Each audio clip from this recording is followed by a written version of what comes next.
মিলে খাওয়া, মা চাচিদের রন্ধনশালায় নিত্য ব্যস্ত হওয়া, একান্নবর্তী পরিবারে সবাই মিলে রয়, মা চাচি আর বাপ চাচারা দাদাকে করে ভয়।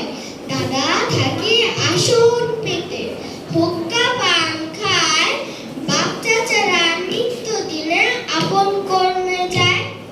গৃহস্থালির সকল কর্ম দাদার কথায় চলে, কোথায় কি করতে হবে দাদাই দিবেন বলে। পরিবারের কর্তা